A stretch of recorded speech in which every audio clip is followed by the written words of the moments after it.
Ryan Reynolds here from Mint Mobile. With the price of just about everything going up during inflation, we thought we'd bring our prices down. So to help us, we brought in a reverse auctioneer, which is apparently a thing. Mint Mobile Unlimited Premium Wireless. How to get 30, 30, bit to get 30, bit to get 20, 20, 20, bit to get 20, 20, bit to get 15, 15, 15, 15, just $15 a month? Sold! Give it a try at mintmobile.com/switch. $45 upfront payment equivalent to $15 per month. New customers on first 3-month plan only. Taxes and fees extra. Speed slower above 40 gigabytes. See detail.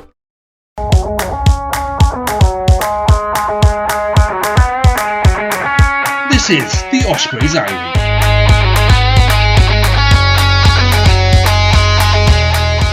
Hello and welcome back to the Ospreys Diary podcast. The podcast who, despite has been putting up amazing numbers, has not been called up to the Wales squad. We've been told we have many work-ons, and it might be 10 years since our next cap, so we might have to wait a bit longer. But here we are. Need to be better on both sides of the earbud. Yeah, both sides. The earbud, and we've got to be on both sides of it. Yeah. It isn't enough that we're the best podcast in the world, best podcast in Wales. Yeah, to listen to actually, if you talk back to the podcast, you've got to do more with it. That's what Jonathan Humphrey said anyway. Our podcast needs to have a better work rate. What work rate is, we don't know. We're still trying to find out. So yeah, if we could find out what good work rate both sides of the earbud is, we might have a chance of getting in one day. So here we are. Apologies, we weren't on our last week. We sort of, as a collective, made a stand to support Robbie after his sort of decision to step away from that app. But then also, the vitriolic abuse that he was getting and other people still continue to get. I know Sam over at the Black Feather Pod, she got quite a bit of abuse. Oh, really? For just posting an innocuous comment about the David Creel red card. So yeah, look, it's a hateful place. Come to Blue Sky. Yeah. It's a quiet place, but it's better. It is a quiet place, but not like that one. Not Emily Blunt isn't there yet. That we know of. Yeah. That we know of. So yeah, I'm joined, of course, by our resident Pontypridd enthusiast, SRC hater by adjacent. No, joking. I knew that was going to come up. We didn't get to talk about it last week, right? The mental. I would like to clear myself out of any position that I do not hate the SRC. Yeah, it is the Tony Rowe. We're not going anywhere. Exeter statement. That's what it reminds me of. I'm just waiting for a Tony Rose statement, just him outside their local cricket ground or something. The worst thing is, right, because I didn't... Robbie, have you seen this? No. So Pontypridd put out this mad statement at 9 o'clock. Antics. Yeah, 9 o'clock last week, saying, we're glad we didn't join the SRC. Our bank account is massive and we're getting huge crowds and our food's great.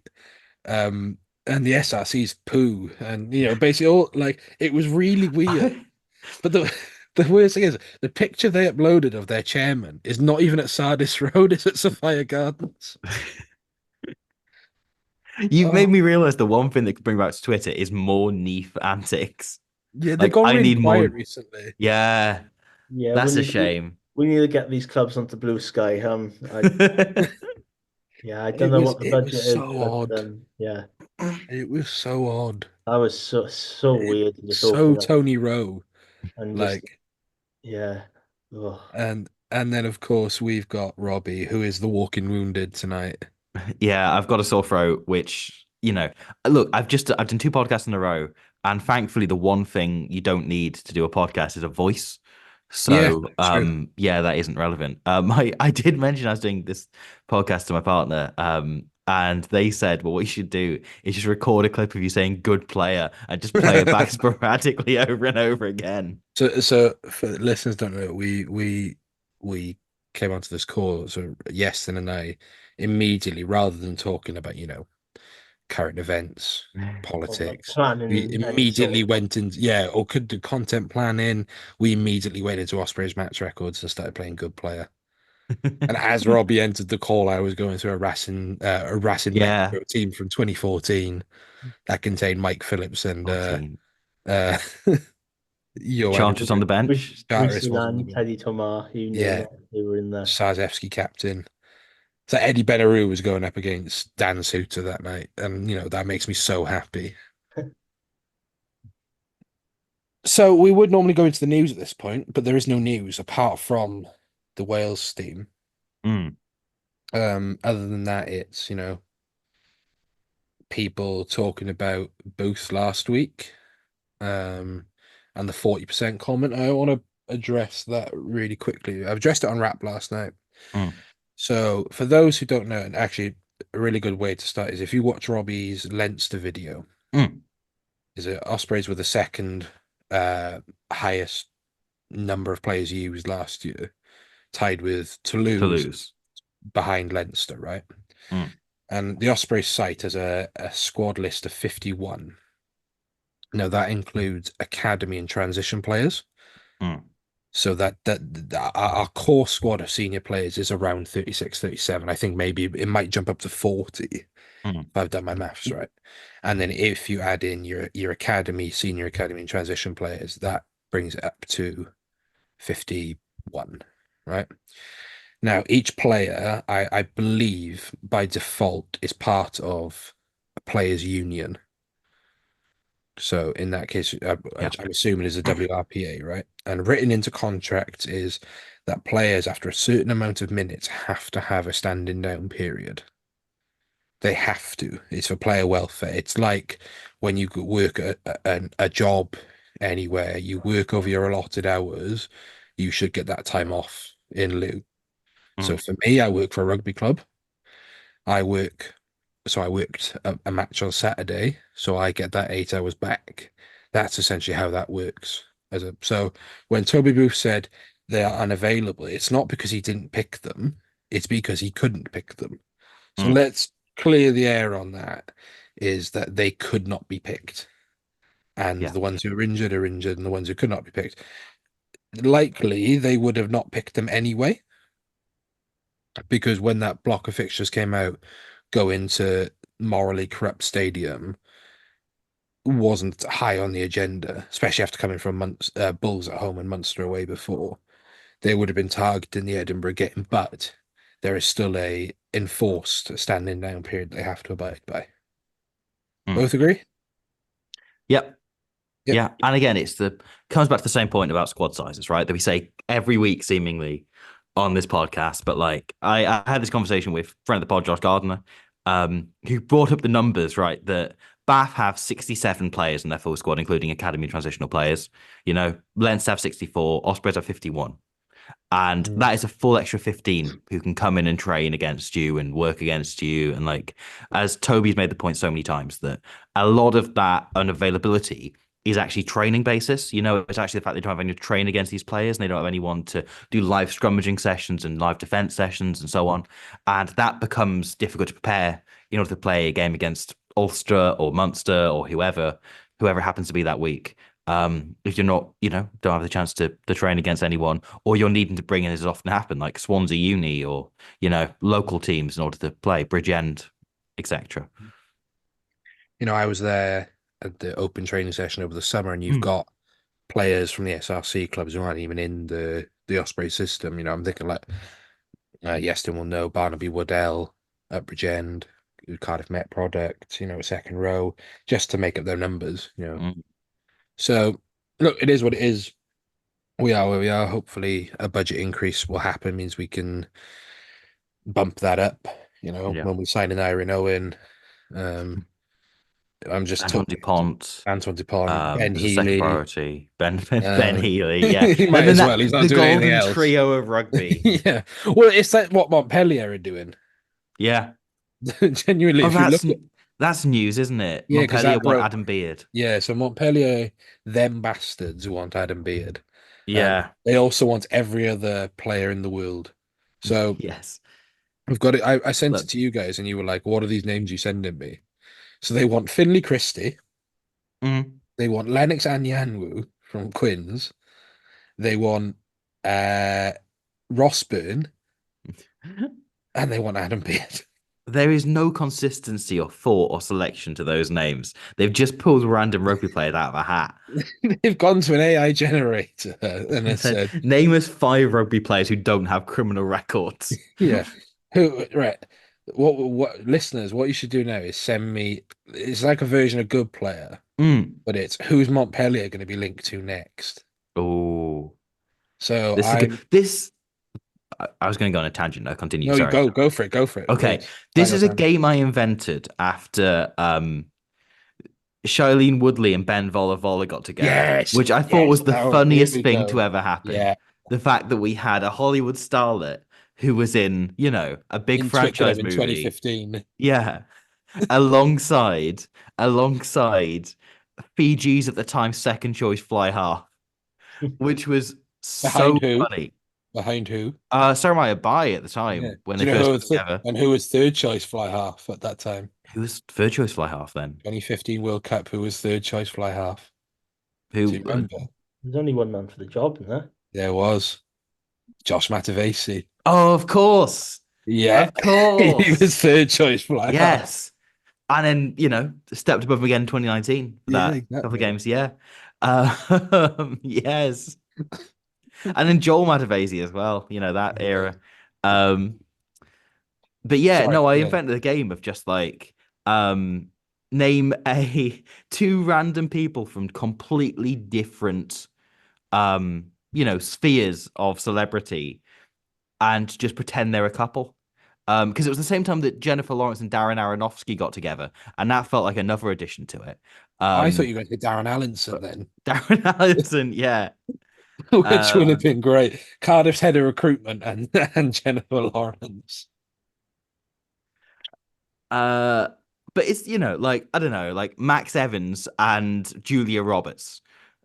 There's a game to be played there of just like Hollywood starlet and pairing them up. And it's sort of that game with Montpellier. You had Thingy who went out with Nicole Scherzinger, the Scotland. Tom Evans, his brother, which is why that's a terrible example. I was going to say, he was staring you right in the face. Yeah, I know. I realized it as I pulled Max Evans. What I was going for.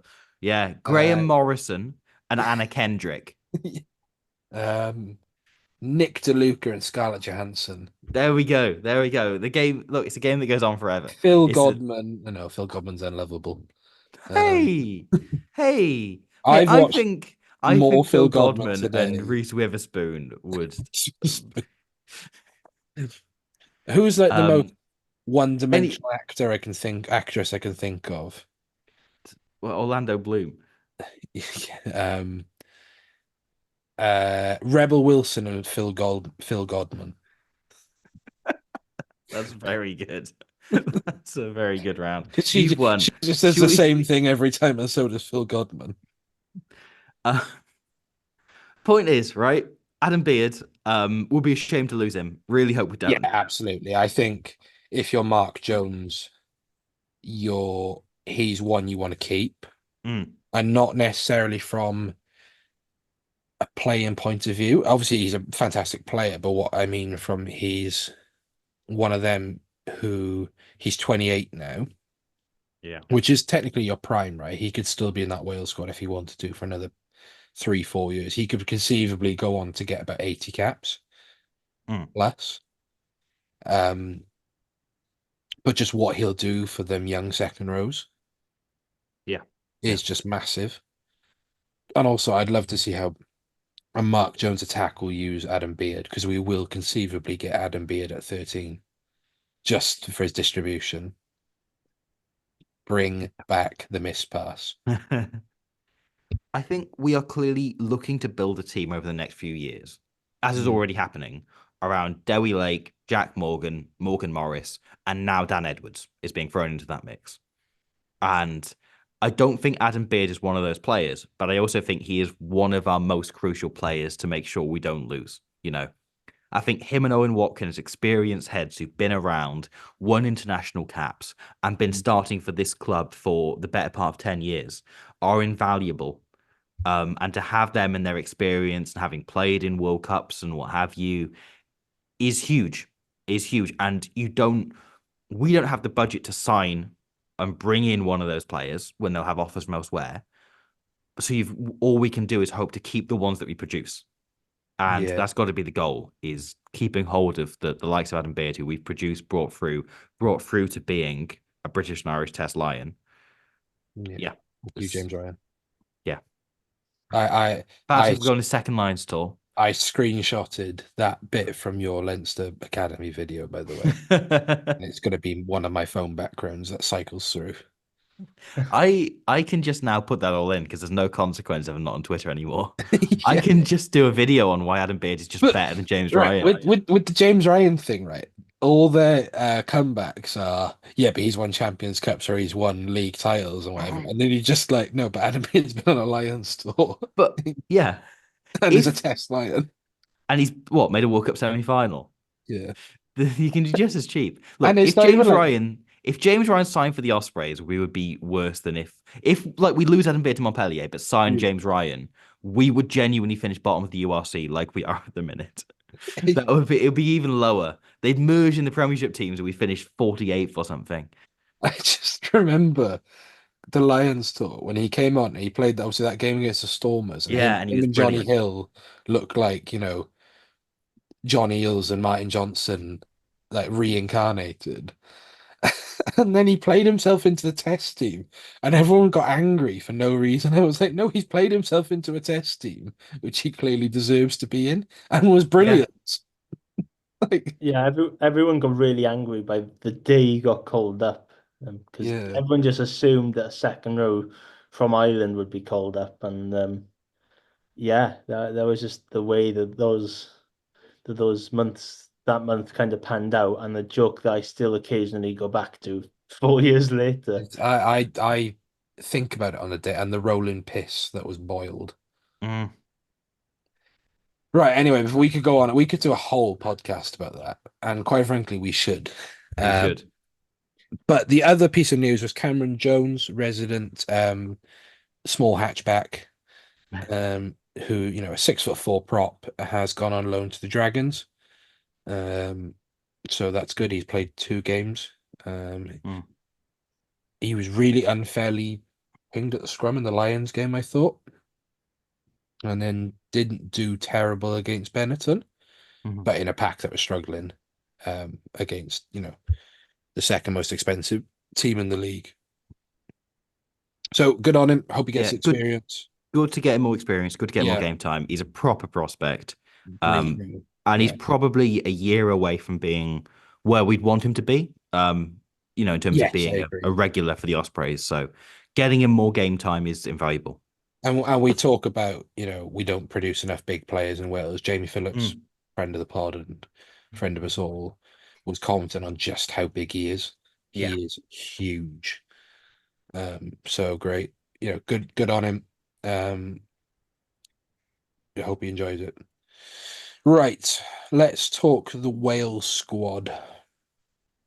So 5 is the magic number. So we have called up has been Dewi Lake, Adam Beard, Gareth Thomas, Jack Morgan, and Owen Watkin. Dewi Lake is squad captain. Adam Beard is one of 3 players with over 50 caps. Also the only British and Irish Lion in the whole squad. Wow. Yep. Which, if you listen to the Scrum 5 podcast, yes, then have you listened to this because you're smiling? I have not, but if you listen to the Scrum 5 podcast, they interview Gatland, sorry, and Gareth Rhys-Owen brings up this point that there's now only, because of Gareth Davies' retirement, there's only one British and Irish Lion in the squad, and Gatland goes, "Who?" And he goes, "Adam Beard," and he goes, "Oh." And then just it's a really awkward pause. I listened to it. I was in Clapham. I remember vividly. I was in Clapham Junction train station on my way, and I had to stop because I was laughing so much. And all over Twitter was like this Gatland Ospreys conspiracy theory about the Nicky. We'll come on to the Nicky Smith stuff. Yeah. And I was like, he doesn't even know. Adam Beard as a test lion, and he's the one who capped him. He was the coach. I was in tears, and if I honestly just find it on the Scrum Five podcast, right? It's worth listening to that 30 seconds alone. He just Gareth Rousseau, and he does a really good job. He probes quite well as the interviewer, and he goes, got one British Irish lion left, and it's just Gatlin's face like, like, Right, yeah, yeah, oh, well, him. right, okay, never mind. So one lion in Adam Beard. Yeah, we pretty much as expected. Yeah, I think so. I think the one other name I thought might make it in would be Ruben Morgan-Williams, who I think had a really good start to the season. Then I think has kind of fallen victim of everything that happened with the Bulls game, and then not getting the game time against Ulster. Yeah. And so Rodri Williams just snuck in ahead of him. And he thought him being a few years younger, he might get the chance. But yeah, I'm broadly unsurprised by everything. I think Keelan Giles, if he had more game time, might have had another shot as well. He looked good, didn't he? We'll come on to the Ulster game, but he looked good. He came out of that game with credit. He looked really good. And then, James Ratty and Morgan Morris, I think, can count themselves very unlucky. But you kind of go, well, what were we expecting? This is clearly a statement that's been made. Gatland's made his mind up.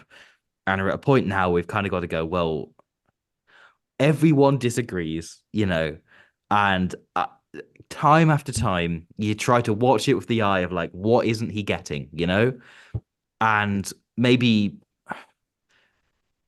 I just don't. I don't see why Morgan Morris isn't being considered as a flanker.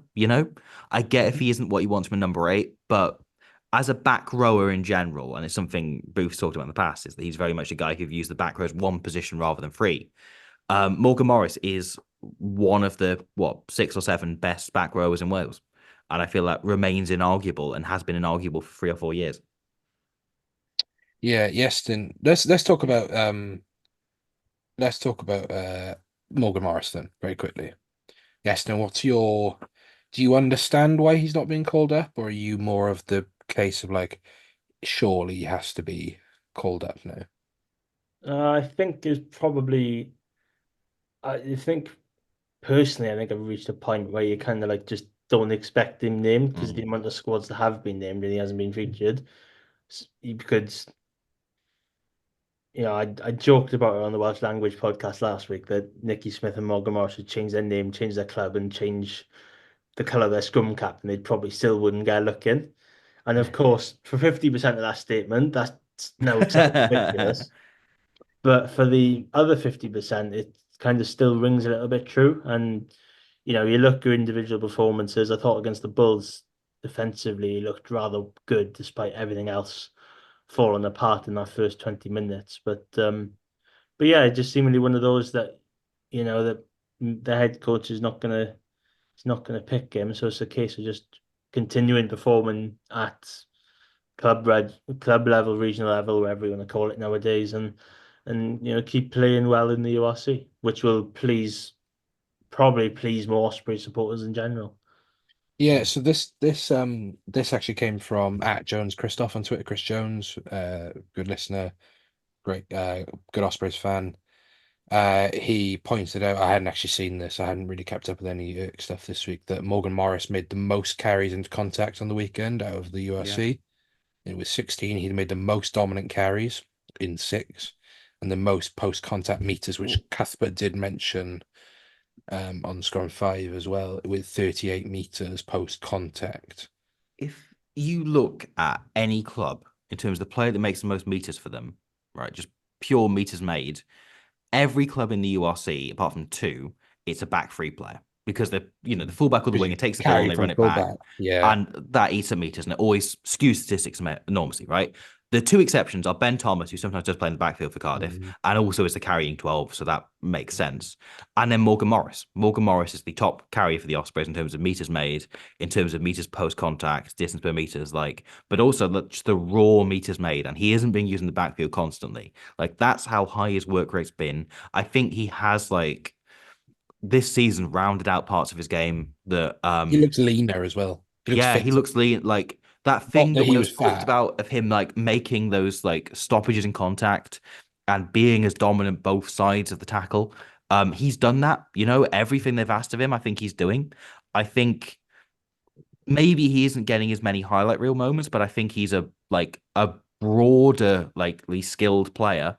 I just like I again we go round and round on this, and this is like there's almost a parody like Ospreys podcast to be done that is just us moaning about Morgan Morris not being in the World Squad every single week. And if you do the same about with Bath fans, no, with Munster fans about Gavin Coombs, with Yeah. Gloucester fans against Zach Mercer, except they'd be wrong because Zach Mercer isn't any good at rugby.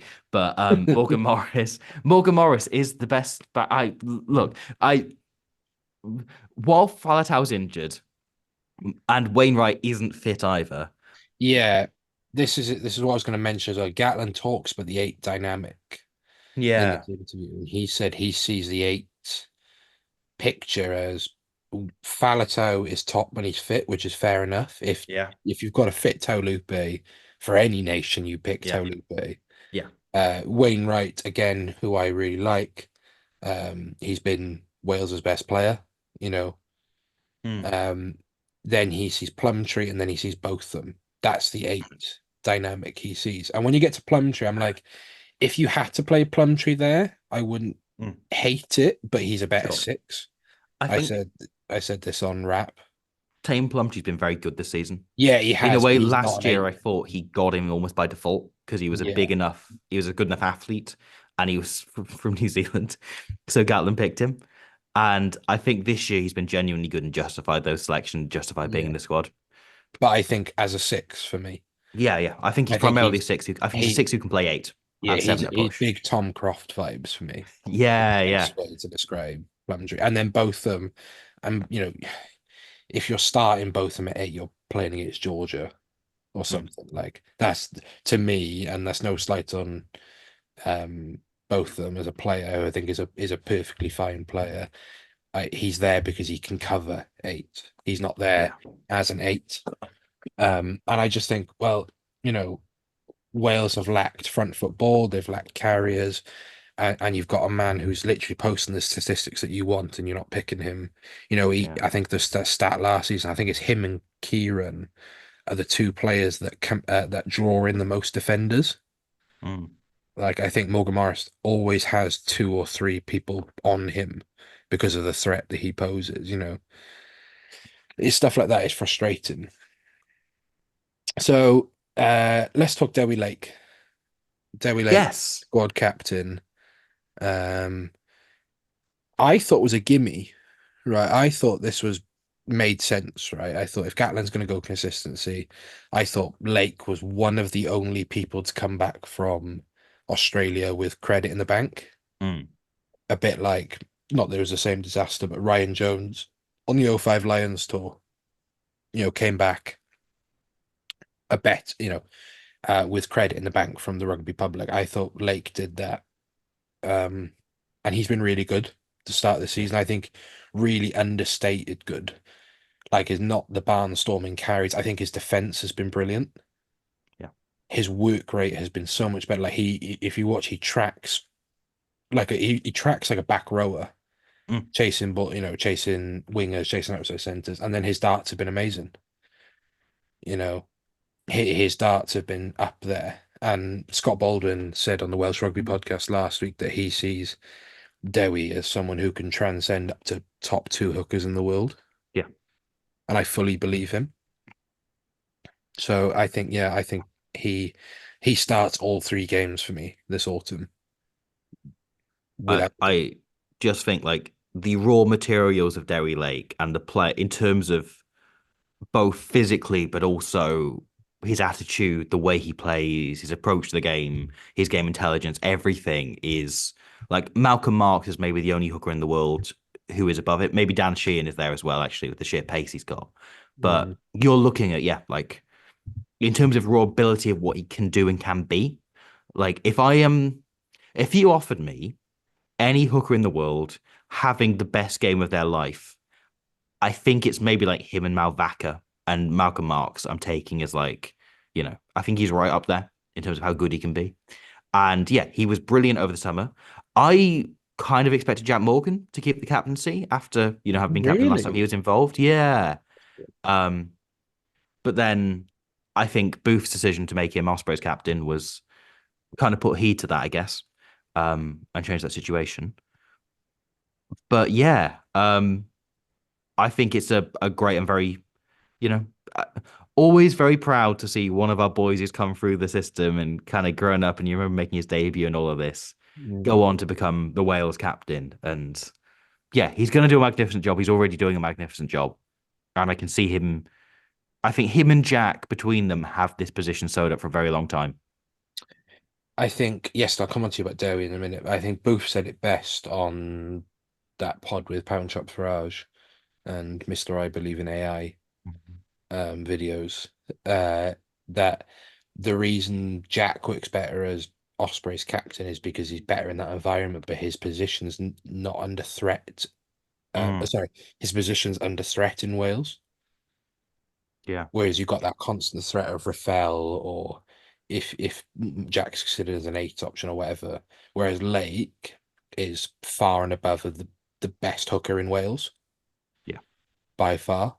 I think if you've got people starting ahead of him, it's because he's deliberately been rested. That's the way I see it. So his position is not under threat. Like Ryan Elias is as fine a hooker as he's been for Scarlets and Wales. He's nowhere near the levels he was when he was Ken's understudy at Wales. Brody Coughlin, great start to the year, but he's clearly not Wales material. Evan Lloyd, fine prospect. He's played 60 minutes of rugby this year. Again, nowhere near Lake's level, you know. So I think that's Yeston, what are your thoughts as on Lake as captain? Yeah, I think it's a good decision, and I probably had a little bit of doubt during the World Cup when he was named co-captain, and he just kind of sensed like maybe it'll just be the position for Jack. But I think during the summer, especially out in Australia, he did lead by example and probably deserves to keep hold of the title of captaincy. It's really good as well. That summer, I think, did him well because it was the first thing without the first camp he's had without Jack. Mm. Because I think Lauren Jenkins mentioned it in an interview with him, is that he's roomed with Jack every international camp. He rooms with him at the Ospreys And under 20s. and under 20s. They've done everything together. So for him to almost like spread his wings as a captain, because I think the frustrating thing for Derry as well as that World Cup, he was injured a lot. So while Yeah. he was probably really valuable as a squad captain, he didn't make that impact match day wise because they were constantly like, is Lake going to come off after 30 minutes? Thinking back to Yeah. the warm up game against England, you know. Uh, so, yeah, great. I think everyone else who's in there deserves it. I think Gareth Thomas was never not going to be in there. Adam Beard was always going to come straight back in. Yeah. Um, just for the leadership, the ability to run a line out. I think Watkin, again, you called it, Robbie, was always going to be in. Yeah. Um, whether he plays as much as he did Yeah. in the summer I is think another thing. that's the question. But in terms of raw game intelligence, he is the best centre Wales have available. And you don't leave that kind of player out when that's the position you're struggling in. And That's he's the probably why only Tompkins defensive in as leader well. as well, isn't he? Yeah. He's the only, like he said it in an interview a couple of weeks ago that Forshaw and Gats have given him that mantle of being that defensive leader. And I Yeah. actually think his defensive reads have really improved. I think he's making the right decisions. Like his tackle selection has always been brilliant. I think his actual physical defense has never been questioned. I think what's now is what Robbie said. He's more intelligent, but I just don't see him as a guaranteed starter like I do with the other four. I think the other four all start. Maybe not against Fiji if he's going to mix it up, but if that's Mm. Australia and South Africa, or I think the other four all start. Yeah. And that's comforting because I think the frustration around Ospreys fans is that, we feel that when our players were definitely in form last season, they weren't getting picked and are still sort of being overlooked. I think we need to celebrate the fact that we have got four genuine, maybe even guaranteed starters. out of our 5 players, whereas, how many of the 7 from Cardiff or the 8 from Scarlets or the 1,200 from Gloucester are going to start, that's comforting. And we, like I said, if you go, we've got the squad captain, we've got the one and only Lion. While our numbers are condensed compared to where they were just 2-3 years ago, when we were getting 12, 13 in the squad. In fact, we went into the World Cup with 17 going in. I know that came down to like 10 at the end because everyone left, you know. Mm. Where the numbers are condensed down and you see it on paper that we've got the same amount as Gloucester and Scarlets who, given their dues, they're playing well, or Cardiff, things like that. You have to celebrate the little wins as well. Yeah. He said that Hardy would have been called up if he'd played more, if he hadn't been injured. He's only played 2 games. We'll hopefully know more. Booth might reveal some more in the press conference this week. About maybe players that they've had feedback on, anyone on standby, As a wider squad, how do you feel about the wider squad, Yeston? In terms of Wales selection, Ospreys. Wales.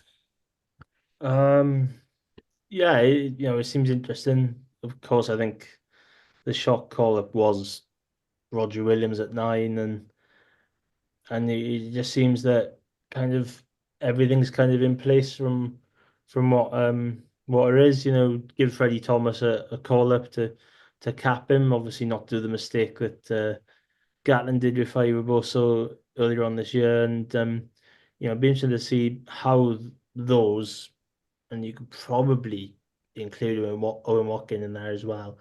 They're the players that people might not have down as your first choice team to play, maybe against Fiji, or maybe certainly in the bigger tests, to see how they react and to see if they could get into the squad. It's really interesting to see how it all pan out. And compared to the summer, I think it's a lot stronger squad with players going back in. You've got two second rows who weren't there in the summer with Beard and Rowlands, and in times gone by, that was a very solid partnership. So will be interesting to see how they get on.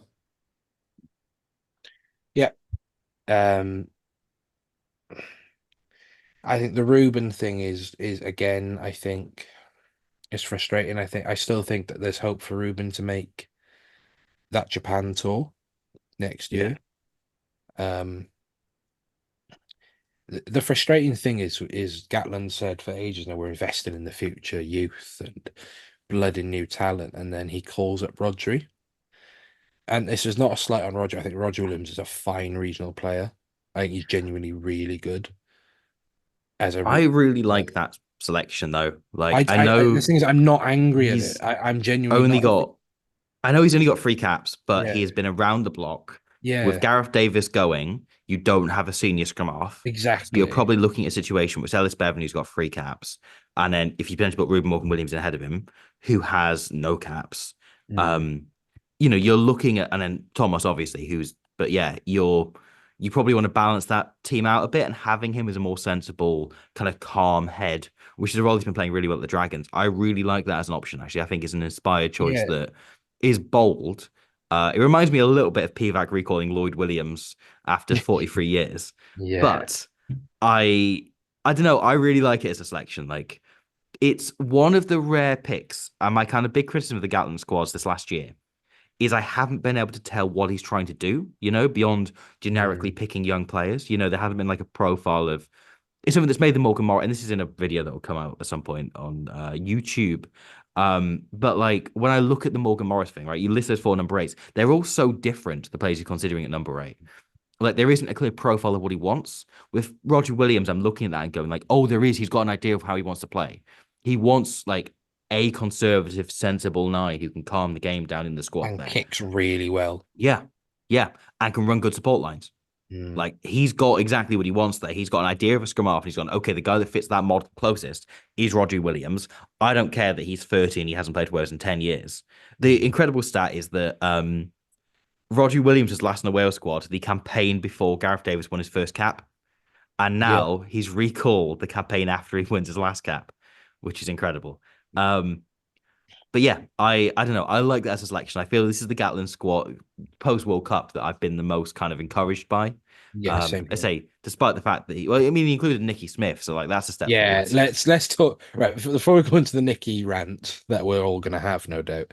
I think the for me the good thing about the Roger thing, if he'd have called up Aled Davis instead, right, I would have been angry because Mm, I'm like, what value has Aled Davis had into that squad in terms of you could have added Ruben, but Rodri I think does he's got that leadership. He's done it the hard way. He stayed at the Dragons all that time. I know. So he had that brief stint at Bristol, yeah. um, but back at the Dragons. But even then, that Bristol, he didn't play that much at Bristol. So I do like the Rodri thing. Is there a conspiracy theory that Gatlin hates the Ospreys because he didn't pick Nicky Smith when he's at the Ospreys? I haven't heard that. I haven't heard that suggestion. That's Yeah, only because I've been saying on social media. No, it's you know, it it's adds weird, isn't it? credence to anyone that has that feeling, doesn't it? Yeah. And I don't think for a second that Gatlin genuinely hates the Ospreys or anything, but I do think he's perhaps got some preconceptions about the squad and the environment and how they've been playing. Hence some of the things he said last season about how they don't perform against the big teams, despite the fact the Scarlets weren't performing against bloody Zebre. Um, and they were, still pulling in, Dragons players right down the bottom of the table. But I don't Do know. you, Yeah. I'm going to pose a question to you both. If Corey Domachowski was fully fit, would Nicky Smith be in the squad? Mm. He should be, you He know. should no, it should Yeah. take should out of it. I say Because put yourself in Gatlin's shoes. He picking Domachowski over the Nicky? three best loose heads in Wales are Domachowski, Smith, and Garton. Yeah. And but that's the I'll question, give isn't it? Kemsley Mathias his dues, right? Mm. He's playing a lot better this season, scrum wise, but I think that's down to being with Henry Thomas as well. Yeah. I will say that helps. He's not got Joe Jones. Mm. Um, but I pose this question on rap is I think for me, Gatland, if fit, his lucid options would have been Gartom, Domachowski, and Kemsley Mattress. That they would be the three lucids he'd pick. Mm. He would not pick Nicky Smith, Leicester or not, if Domachowski's fully fit. That's my take on it. But I'm just so happy for him. He is like he's pissing in that league. Like it is just a cakewalk for him. It's hilarious that he took Gloucester to the cleaners on Saturday or Sunday, sorry, and then got man of the match. His carrying, he's carrying like the Nicky of 2014. You know, Oh, I don't know about that because one of the vivid memories from the Welford Road game was that Nicky Smith wasn't using the line out. yeah. You'd often see him either stand in the back, Mm.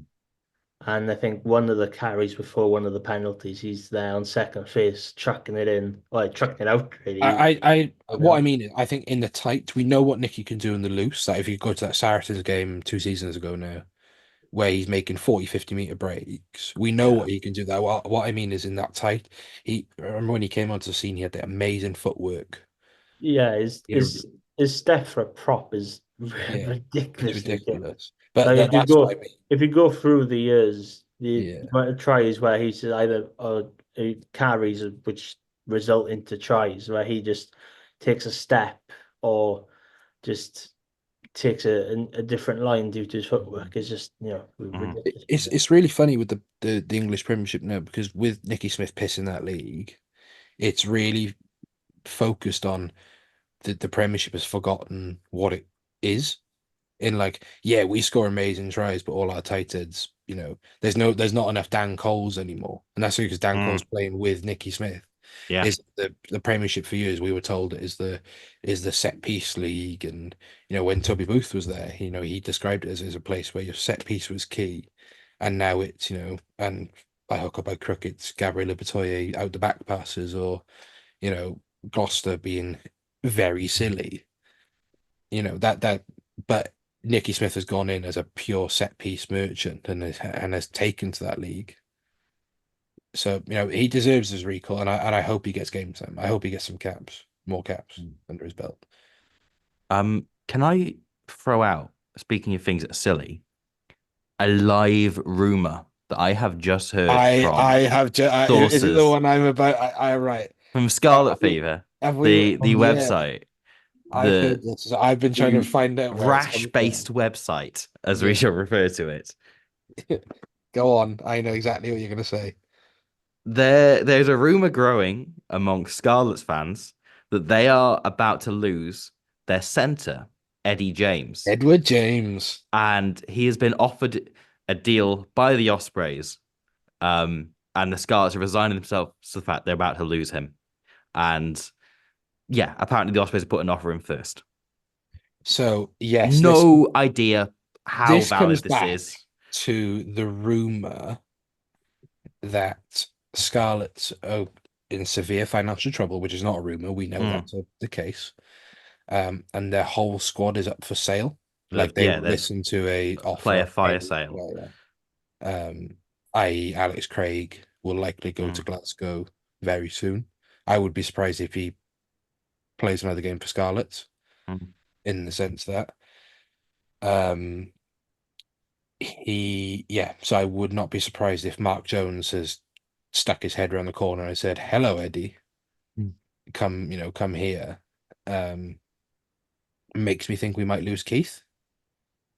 I think, look, we're expecting the squad budget to go up next season. Yeah. We need other options. We need another centre. And yeah, I think he'd be a strong addition. And Irene Owen obviously remains the dream ideal it's full option, meltdown on Scarlet Fever, by the way. Oh, of course it is. It's I bet that's full glorious. They've never signed anyone from us.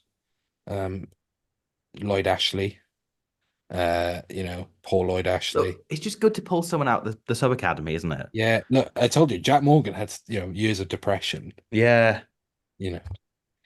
It's a shame because I thought Eddie James was like a Scarlet's boy, but it turns out maybe he has just been depressed the entire time where's he and hating from? every second of this. If he's where's he from? Right, where's he born? See, nah, Yestin, any thoughts on Eddie James? Yeah, it's obviously you don't know how valid a rumor can be from a forum like that, but he's a solid enough player in there, and age is by his side. So if there was a move to be happening, then it would be a good option. And similarly for the Scarlets, if they kept him and kind of continued with him, Joe Roberts, arguably Costello. I know there's a lot of talk about him at the moment, but you kind of build that backline for the future, which could work for them. And if he did make a switch, or if there's rumors circulating of him making a switch, then it'd be interesting to see where he ends up. And if it turns out to be in Swansea, it'd be quite interesting, because you kind of felt like there needs to be another centre coming in. It's okay having the two that play basically every week, and Kieran Williams, Noah Mockin, then having Cocker Singer as your third choice, and then someone like Tom Florence then coming in from the academy. But to have that extra bit of depth would be beneficial for the Ospreys. But of course, it's just a rumour, so you can't really delve that much into it at all. I do think. Sorry, go on, James. No, you go. I was just going to say that player depth leads us kind of ideally onto the Ulster game, doesn't it? Because it just highlighted how big an issue the depth and the squad sizes and everything has been. Just that game was the perfect demonstration of every issue we've been having on that front. It's really funny because I'm reading the rash-based website now, and they keep bringing up Jack Morgan's story, and someone has just pointed out, it's like, you guys realize he was an Osprey supporter and all his family are Osprey supporters. Yeah. I'll be interested in the Eddie James thing. I'd like that to pick up traction. That would be hilarious. But mainly because I like Eddie James as a player. Mm. And me and Yester are in a group chat with a couple of fans. And we constantly go on about Eddie James. We'd love to poach him. Yeah, right. Let's lead into the Ulster game. Um, the worst first half of rugby I've ever watched in my life. Um, it right. I was very reactionary in my tweeting at the time, and I don't necessarily stand by what I said. I don't think we're regressing in a way that Mm. is harming us, and we're going back to basically what we were when Booth came in. I don't stand by that. That was very reactionary and watching what we were doing, which is clearly not working. It's frustrating as a fan because you want this team because they're so likable. You want them to do well.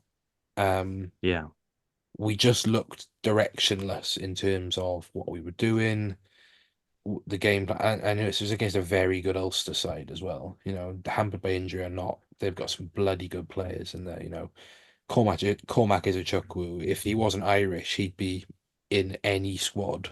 Well, he's just been called up today. Yeah, but I'm saying like Oh yeah, 50-year-old Peter yeah, O'Mahony will still get picked ahead of him. yeah. But if Yeah. he was Welsh, he'd be in that squad right now. He'd be 30, 40 caps Yeah. from age 19. Stockdale had his one good game a year. McCloskey thankfully did nothing. But there's still, this is still a fantastic team. And they didn't have to do much for the try, but you've got to put into the context of, Christ, we were down to bare bones, Yeah. and the squad looked tired, because they probably have been. That's the only players they've had in camp all week. I dread to think who the traveling reserves were, Mm. if any. Do you know what I mean? That's where we were. So I think, yeah, first half was bad. I think the second half was better. I do. I think looking back at it, I think there was a lot more to like in the second half. There was Yeah. more grit. Um, I could see what we were trying to do. Um, but ultimately, you go 24, what is it, 17, 24 nil down in the first 25 minutes. You give yourself mountains to climb. Yeah. I think whilst watching it, it was a horrible experience. I never want to watch it again or go through a game much like it. And yet, with hindsight, I'm looking at it very differently, because that team that was put out included players who'd never played professional rugby before, had two second rows who'd never started at this level before, had a hooker playing at 6. You can go over it endless times. And yeah, I do think there are enough positives in that performance. And ultimately, right, like I saw someone suggest that, like, with the number of injuries, should the Ospreys be just conceding the game and just accepting it as a walkover, right? That would have resulted in a 28-0 loss and a bonus point win for Ulster. Ultimately, it's a 24-point loss and a bonus point win for Ulster. So, like, they did stand up and do better than that. And there was enough fight, and it's the sort of thing that we look back on, like, the early season under Booth and the Alan Clark era, and there were a lot of players who got game time in teams where they lost and then built in confidence slowly. And I don't think this was a kind of a lost cause, spent game. I don't know. I think we learned some stuff about how the team plays best, as you said about them going back to what they look like. I think a big issue was the two centers and that playmaking kind of combination didn't work together. I thought with Owen Williams in at 12 plus Jack Walsh at fullback, there was no go forward whatsoever. And it looked much better once Tom Florence came in and started playing a kind of more playmaking role and carrying more. No, sorry, a more kind of dynamic, like roaming role, and carrying more. And I think it shows why Keith and Watkin both carry a lot of ball and are very direct. And it allows us then to use the two playmakers in usually Walsh and Edwards to play wider. And instead, when it was free playmakers, it just became very floaty and we were just throwing lots of passes that weren't going anywhere. And there was no kind of like dynamism to it. No one was actually Ulster going last forwards. year. Yeah, Literally what yeah, Ulster were doing last year yeah, against us, if you remember. yeah. And it just became there was too much playmaking and there was no actual going forward. And I think that became a huge issue. And yet I think we showed points that, if we can sort things like that out, right? And it's funny that the one time Owen Williams does carry directly into contact results in the red card, or the yellow card rather. Should have been a red. Yeah. But yeah, I think there were signs of what we can do, signs that again, like we have got the 3 of the 4 most difficult games of the season out of the way early on. And yet we're currently sitting bottom of the URC, but I am much less discouraged than perhaps I would have been if you told me that'd be the situation at the start of the season. Like I think there's been something in every performance in every game that you can take away from it. And I think again, when you put everything in context, if we lose this weekend against Edinburgh, then I think you can be worried. Then I think something might be wrong. But as things stand, I think it's been almost luck of the draw, that's kind of landed us in some awful situations time after time. And yeah, left us where we are. Yestin, what's your take on? Talk to me about Dan Jermaine and Reece Thomas. How do you think they went? Yeah, they went well. For debuts, especially in that situation away in Ireland, coming on when Ulster have the bonus point wrapped up is going to be very difficult for them. But they seemingly went okay. There was nothing disastrous that went wrong for them. So they went okay. And back to Robbie's point about the playmaker situation with the 3 of them all on the field at the same time, you kind of felt like when Williams went direct, similarly to his namesake, you kind of felt like things were getting better. And I think it was a similar case against the Bulls where the first couple of attacks, the Ospreys weren't really going anywhere. They were trying to go out wide and then they go back to the forward carries and the Bulls defense just rush up and just eat them up and you'd be a few meters behind the gain line already.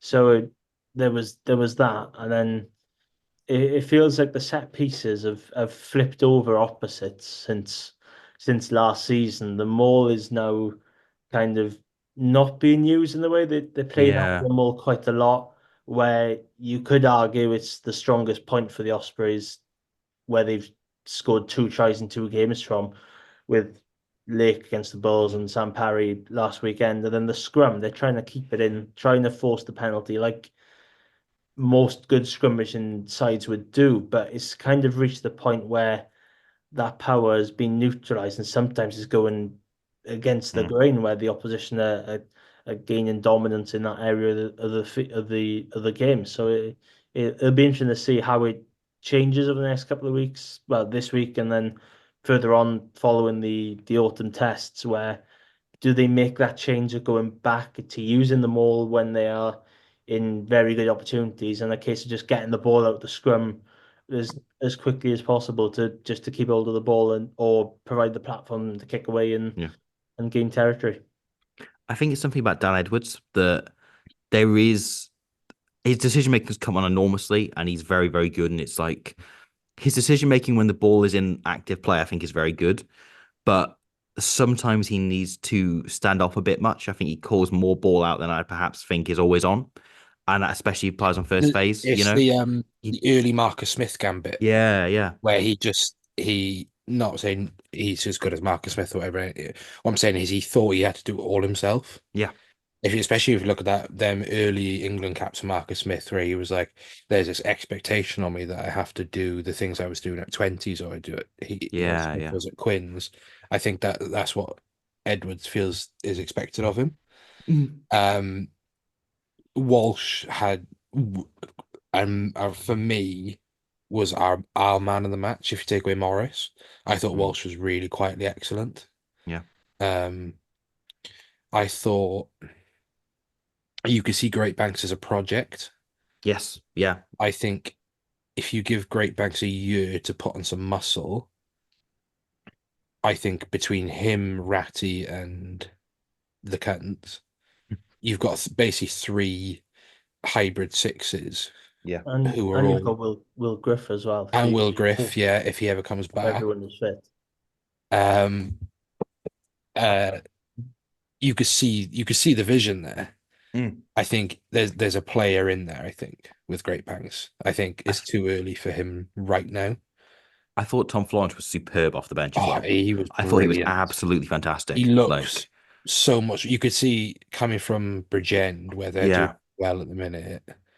He's just got that swagger. He's got a complete he he good looked a different player view. the last few years. You know, where he's Like looked like a guy with all the raw materials, no and he one, perhaps, no one saw that pass coming yeah, from Tom Florence.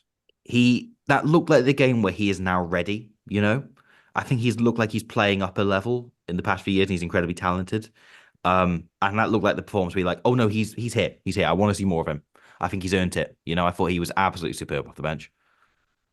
Um, And also really vocal as well in the huddles they showed. yeah, There's a few where he was like really talking, calling the plays, and he's got three experienced playmakers around him, and he was the guy coming in and saying, "No, I want this ball, I want this here," and yeah, just you could see heat high Lewis in confidence. You could Lewis see Jones, it's I very thought looked different. night and Was day. solid, Last yeah, year. yeah, Looked dynamic, yeah, dynamic in the carry. I thought he get for a big guy, being Derwin Jones's son, he gets really low in the tackle. And you can see that time in Bloemfontein has really helped his confidence as well. yeah, I think last year he would come on and he just sort of follow around the ball, where this time he was really yeah. commanding it in what he done. We've talked about Morris already. Morris both sides And was fantastic. I think Lewis Lloyd broadly was all right as a six. I You mean, he know, done what was asked of him. He played but like yeah, a hooker. yeah, He was a bullet. That's he was. yeah. He's just like, didn't he murder someone by accident? Like he, I can't remember. He just shoots down the blind side. Yeah, yeah, he had a couple of runs down the blind He side. ran down Lowry. It was a great tackle by Lowry, to be fair. But Mm. yeah, again, he's a really dynamic hooker. But because we don't use our hooker as an edge forward, it was interesting seeing him in those channels, sort of positions like if he ends up playing for Wales, well, Wales do more often use their hookers. Um, so I thought, yeah, interesting to see that because he really worked as that, as like He's kind of like a like Dane smaller Evan. Coles. He's like a smaller Evan Lloyd. If you want to do Yeah. like a closer to home thing, But I mean about the Dane Coles thing.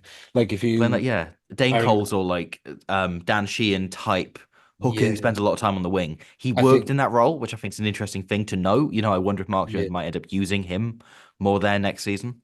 because yeah, like that's a good point actually. We've never used our hookers as wide. We've used our Yeah.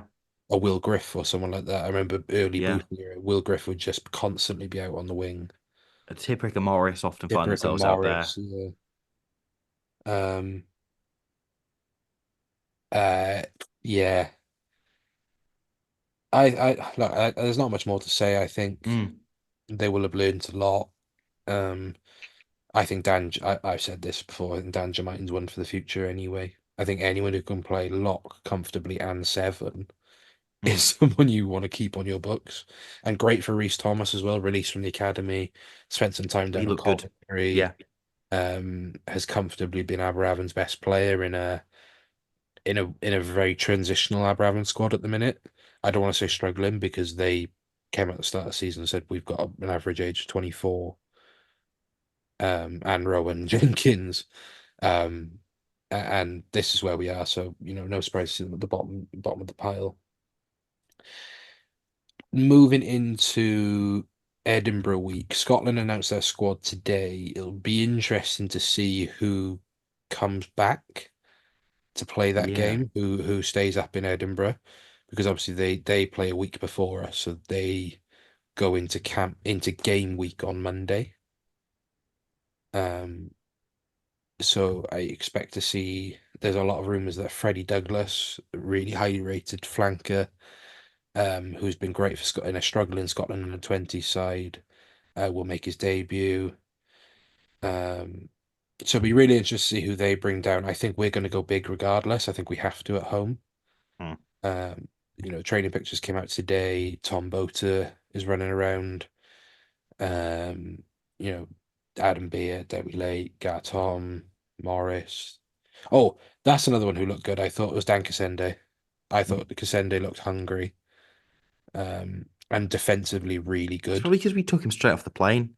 He don't even have Yeah. the peanuts he got on the plane before getting on the I thought pitch. Boshoff was fine as well. I thought he grew into the game. Yeah, I think there were stages early on where him and Owen Williams didn't look on the same page.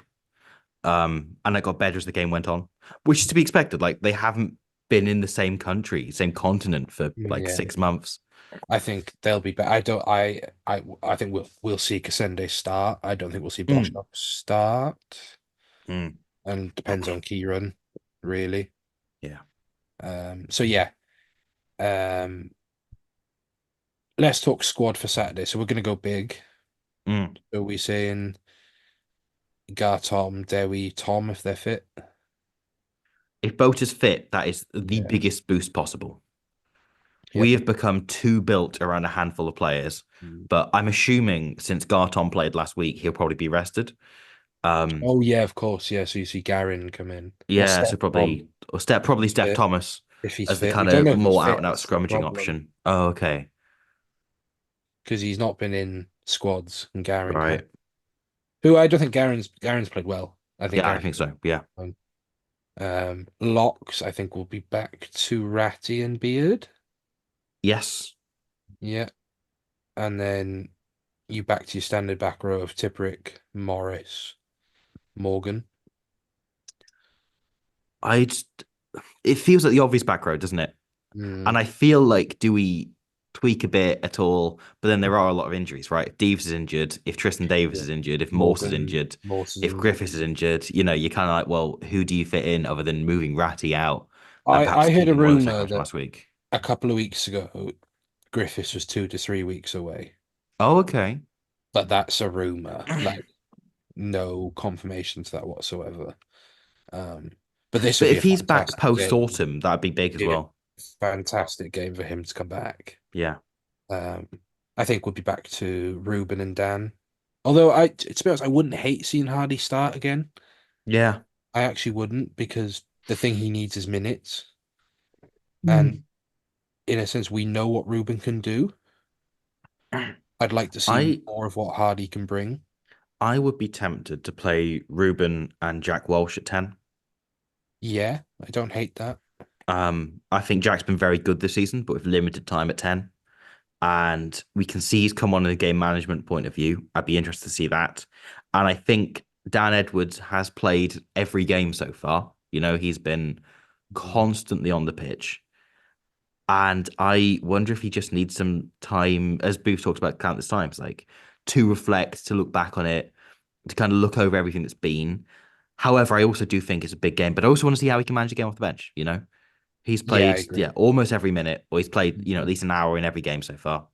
So, yeah, Yeah. I'd probably go Walsh at 10 and Edwards on the bench. Yeston, who's your halfback pairing?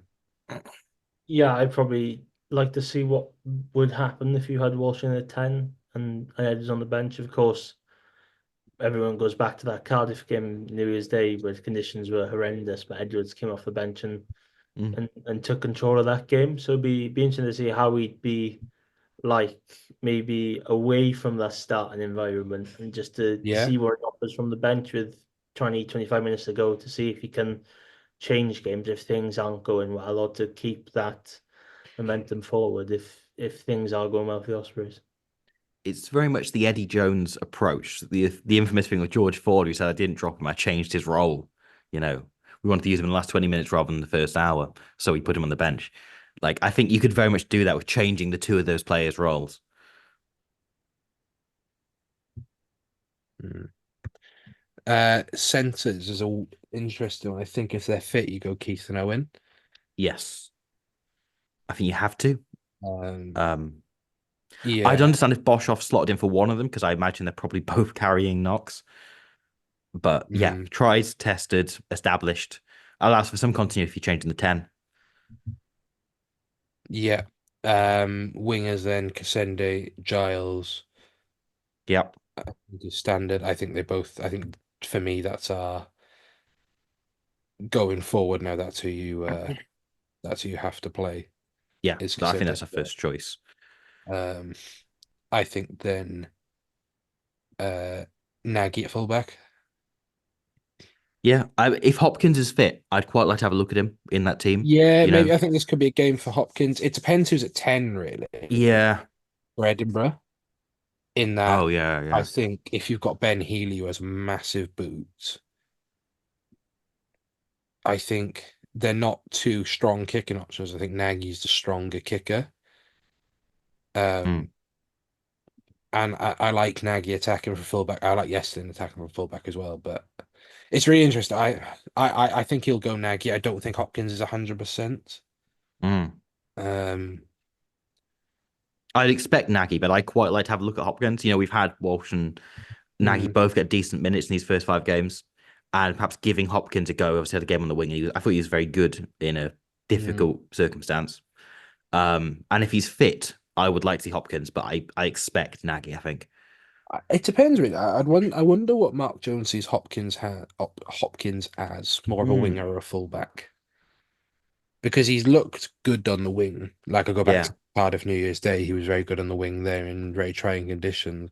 I think he's great coming off the wing, Mm. hitting short lines. I think he runs great support lines. So I think bench then. I think you put Parry on there, right? Because he's Yeah. Sam Parry for us, but he didn't have a great game. Do you put Lewis Lloyd in? Maybe, but he's still Sam Parry. This is the Yeah. thing. I think props is whoever we've got. But also, he's a week further back from injury, and Yeah, perhaps it was true. just a slow start back from injury in a Yeah, team that was struggling anyway. props is whoever you've got. I think Yeah. Garton maybe drops to the bench. Warren, Mm. Yeah. second row. Uh, Great Banks maybe. Yeah. Lewis Jones. Um, I think Great Banks. I think sneakily is a good very good line out forward. Mm. Um, and then you've got the back row option again. You probably end up going for Lewis Jones and Will Great Banks as the sixth Yeah, hold option. it out for a Will Griff maybe. Um, but yeah, even he might double down and go Dan Jermaine again for all we Yeah. know. You know, I wouldn't hate it, because I think the back row that we have out has longevity to last 80 minutes. Mm. But equally, if you had to bring one of them off, you're like, okay, give Dan Jermaine 10 minutes at the end, Sure. and tell him to hit rucks or tell him to carry. That's all. You're not asking him to be a game breaker in that sense. Mm. Um, One of Ruben or Kieran on the 21. 22, then you're saying Edwards. Yeah. And then I think Florence at 23 then. Yeah. Yeah. I I agree. think he's earned that spot. Played his way into 23. Cool. So yeah, I'm expecting a physical game. It really just depends on who Edinburgh bring down, because they could be like, we're bringing everyone, we're bringing Mercedes to a Pelotu, we're bringing Ben Muncaster, we're bringing, but are they going to bring them to Bridgend? Is this close to the AIs, the Yeah. QBs, as Stuart Lancaster would say. Are Scott is Townsend Yeah, and exactly. Scotland gonna allow it to happen? Is Is that an option? Steve Tandy finally going to be activated? He just This is what calls we've up the been waiting entire lot. for. Yeah, this is what we've been waiting for. And Edinburgh left with literally no one other than Rob Carmichael, who I used to play touch with. They're like junior second row who's yet to make his debut, but is a Yeah, lovely of course, guy yeah. and the tallest professional rugby player inexplicably. Good hands Yeah. for a second row as well. I'd like to see him make his debut in a losing cause. There was a lot said about him, actually, I remember. Yeah, yeah. Good player. Good player. Yeah, I played touch with him for like a year and a half, 2 years. Oh, fair. Yeah. During which time, like he made the England in the 20s, and like the year Yes. beforehand, I had a conversation with him about how he always like it was the day before the Calcutta Cup, and he was like, "No, I'm 100% Scotland. Like anyone but England." And then he ended up playing for England in the 20s. Maybe I shouldn't be outing him on this podcast, but there we go.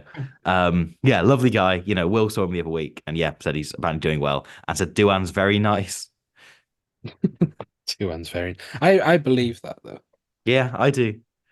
Right. To finish, do you want to do a very, very quick good player? Oh, I'd love nothing more. Okay, so this is I will admit this is a loss Okay, we don't necessarily do losses, but it's just everything. Like, so it's Edinburgh 32, Osprey 16, right? So it's a pretty bad loss. This is 2008, 2008. I Okay. believe. Was this okay? Okay. Go on. Was it like a really controversial Edinburgh try There might have been, but late on? it's at BT Murrayfield with Okay. 2,500 people there. Sorry, Wow. 2,500 people in Murrayfield. 2,600, sorry, in Murray 2,600. Well, that makes a difference. in Murrayfield. So do you want both teams are very interesting. Do you want Ospreys or do you want Edinburgh first? I think we Let's- kind of have to go away side first, don't you? Okay, so we'll go Ospreys first. So Tommy Bowes at 15, Oh, yes. Christian Phillips at 14. Good player. Yeah, this would have been around the time he was called up as the youngest ever Welsh player, wouldn't it? Start of the hype. David Bishop at 15. Oh, Bishops yes. at 13. Good player. 155-year-old Ty Bishop 13. We need a separate category of good players who are good player shit brother.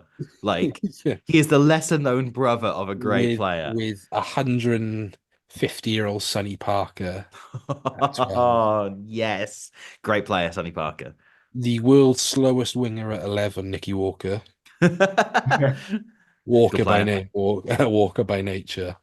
Matthew Jarvis at Lomu, 10. as it said in his Wikipedia. Yeah. Matt Jarvis at 10. Jarvis, oof. I have Matt Jarvis' signature on there. I've mentioned it before when I went to that preseason friendly at Leeds, and the whole squad signed it. And there's one of them we couldn't make out for a really long time, and it's Matt Jarvis. I have still Matt playing? Jarvis's. He went to Connacht, like, because he was Irish qualified. He played 24 Him and games for James Connacht. Loxton went to Connacht and, yeah, played a little bit. He then went to Nottingham, and he played for Nottingham for a while. He's part of the very small contingent of players that play for both Nottingham and the Ospreys. Wasn't he at my Pula? people. Yes, then. Yeah, I believe he spent a good few years there as well. I think actually he's coaching. I think I saw him. He's coaching somewhere because I was looking at some team recently and I saw they're coached by Matt Jarvis. I want to say he might have left Pula. End of last year. End of last season. Yeah. A young Reece Webb. Cool. That's a contrasting halfback pairing. That is a very Paul James at 1. That's pretty standard for this time. Ed Shervington. Good player. Decent player. Craig Mitchell. Oh, good player. Pretty sure he's still playing now, actually, for Connor. He's a second row now, isn't he? Second row at Connor. Right. This is you thought the centre partnership was geriatric.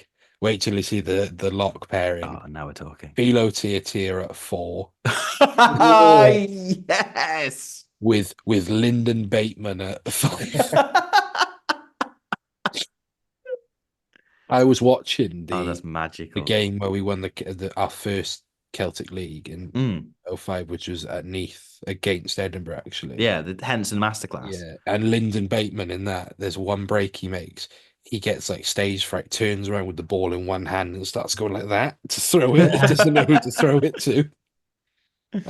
Philo at foot, like that's the proper aging number 8 going backwards into the second row. That's glorious. And then the back row, Steve Tan. But the thing was with Lyndon Bateman, right? He played 80 minutes, but came off at 80 minutes. Steve Tandy, Marty Holler, and Tom Smith. Oh, good back row. Solid back row. The bench then, Mark Breeze. Oh, he's done a bit of coaching with Aberravon now, I bit of think. coaching, yeah. Kai Griffiths, the roller skating prop. Ryan Bevington, young Ryan Bevington. Yeah. Still playing at Porthcawl. Really young. How young would Ryan Bevington have been then? Reece Garfield.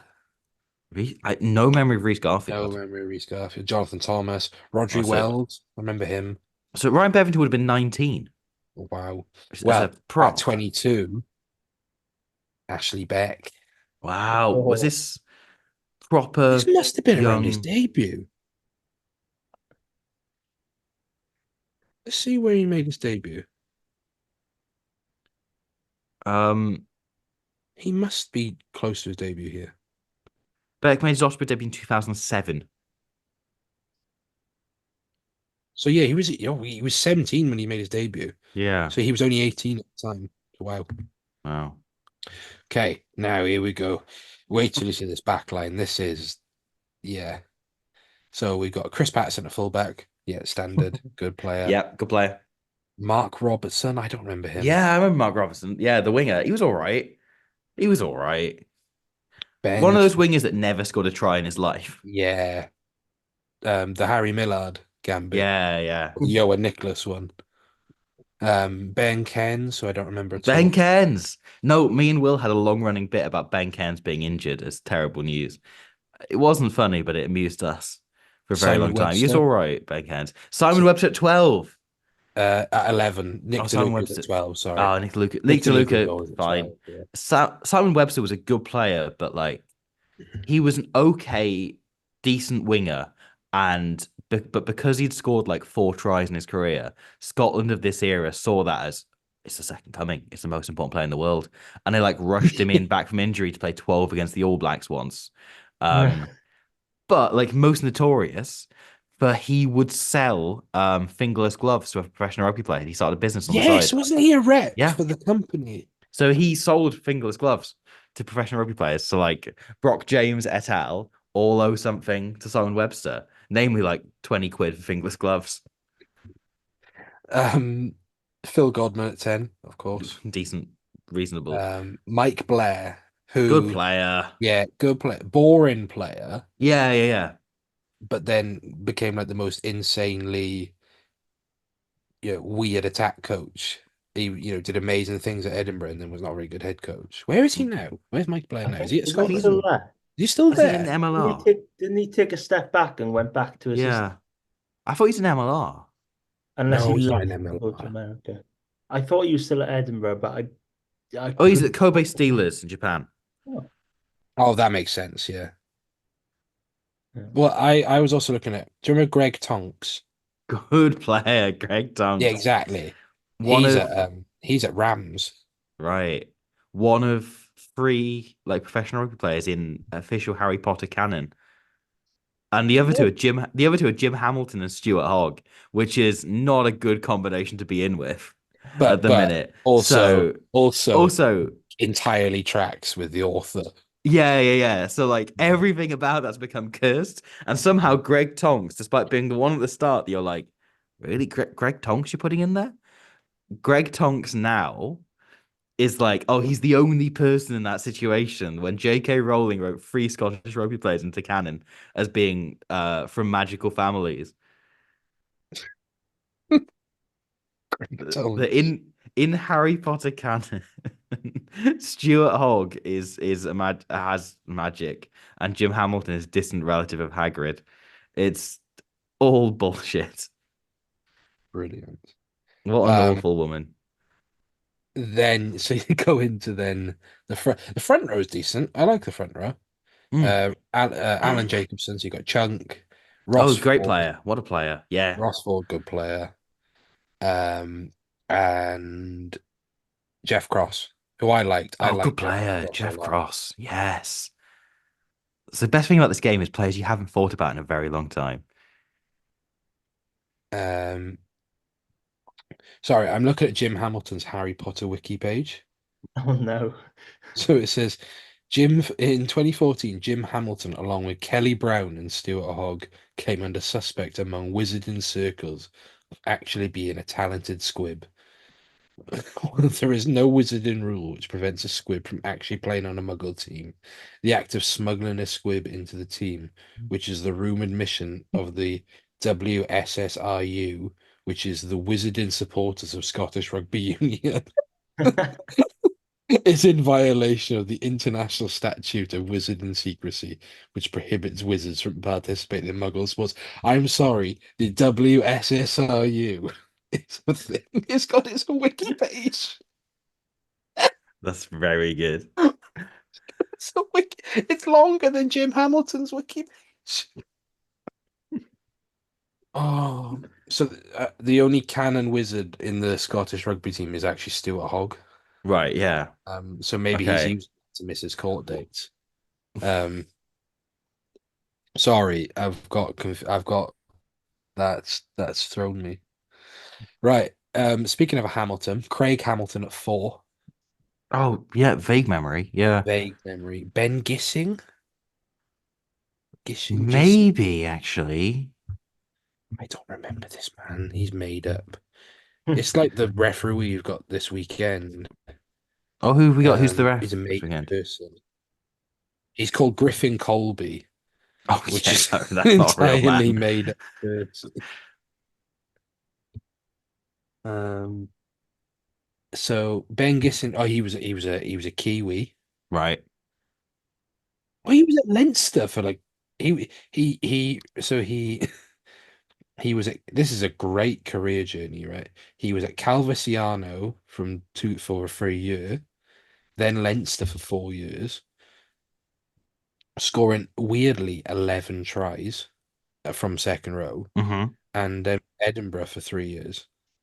Mm. So I don't remember him at all. Um, Alan McDonald at 6, Ross Rennie, who I liked. Ross Rennie was okay. Yeah, good player, Ross Rennie. Ali Hogg at 8 was good. Oh, good player. On the bench, and Andrew Kelly, he was fine. Liked Andrew Kelly. Gavin Kerr, don't remember him. Matt Mustian, no. Scott Newlands, not a clue. No. Grieg, Oh, Greg. Young yeah, Greg. only came on for 2 minutes. Ah, David Blair, who I'm assuming is the brother of Michael he Blair. is. Yeah, yeah, yeah. There was a great moment around this time, probably a year or two, no, probably around 2010. It was a fly off Mike Blair's brother, David Blair, of Simon Ward on commentary. I was just talking about the other podcast I did, shouting, um, David Blair, the man they call Tony, as he made a break. Always stuck with me. They also call him David. Yeah, they also call him his name. And then finally, Hugo Southwell, who was a player. He was indeed. He took it to the rugby field. But yeah, so that was it just because I wanted to talk mainly about that some of them Edinburgh players. Like Nick DeLuca was always a meme for me Yep. because he was just the most limited 12.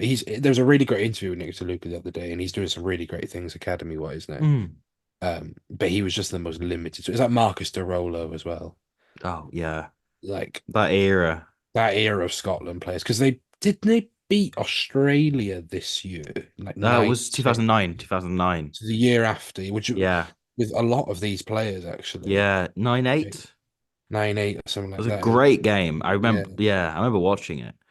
but it was a for Scottish rugby, it was a very hateful time. Yeah, uh, I mean, it was 2,600 at BT Merrifield. yeah. Grim. So that is going to be it for that train wreck of a podcast. So just to remind you, we are playing at 3 o'clock this Saturday. Mm. We are not on free to air. We are only on Premier Sports.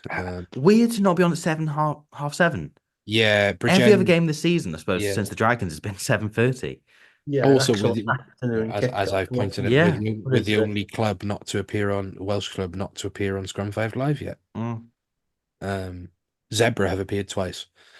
Um, no, so yeah, we're on Premier Sports. We haven't had a discussion about this yet, but we haven't decided what we're going to do in the autumn internationals. We are likely not going to be recording during the autumn internationals, mainly because Robbie has to do videos about them. Yeah.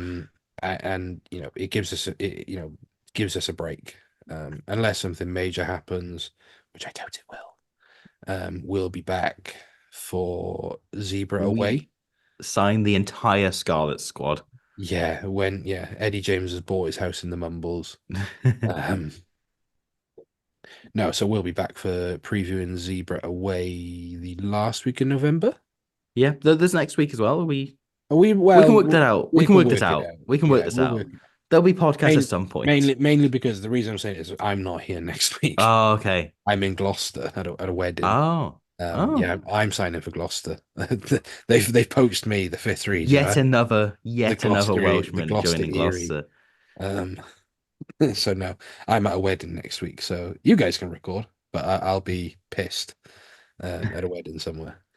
So yeah, we won't record during all internationals, mainly because there's nothing to talk about from an Ospreys point of view. We don't, as much as we'd love to give you an hour and a half of good player, we just don't have the time currently. But yeah, you can find us all on Blue Sky. So Robbie, your Squidge Rugby on there. Yep. Yestin, your Yestin_Thomas, or just Yestin Thomas?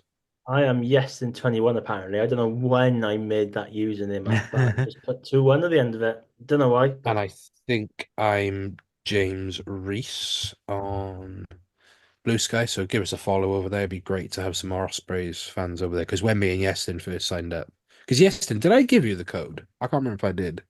I can't remember who it was. It was either you or someone else in the Twitter landscape, as it was. It was just us and a load of Leinster fans. Yeah, that was a dark period. It was a dark time. Concerned. But yeah, so find us all on Blue Sky. You can find the Twitter account for the Irie at Ospreys Irie. I'll still be active on there for the pod. Robbie, you did a great video on Leinster Academy. You should go watch. Yestin, you're doing some good stuff over at Ponty. Are you with them this weekend? I'm not sure what the fine details are yet, but hope so. You've been mooching around the Cardiff press box, I've seen. Yeah, that was kind of a bit of a one-off, but I don't know. Have you been banned? No, it's just kind of, it works out with fixtures. It's kind of like, all right, if Ponty are kind of playing this kind of that, and then if it's like a Friday night Freya, for example, and Cardiff are playing, and see if I can get. I sold Conor O'Shea some raffle tickets on the weekend. Wow, that's a very good thing to brag about, to be fair. Yeah, and he's a very lovely man. He's genuinely very lovely. And as I said earlier, I was in a room with Al Cal. So my day's been brilliant. But yeah, that's us. We, like I said, we don't know if we're going to be back next week, but we'll see you when we see you. Have a wonderful time.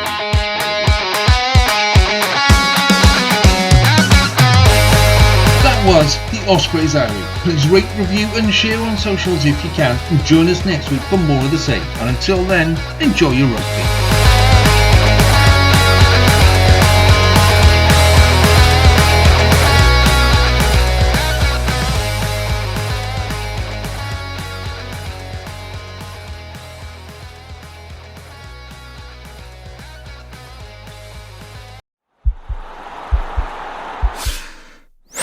This podcast is part of the Sports Social Podcast Network.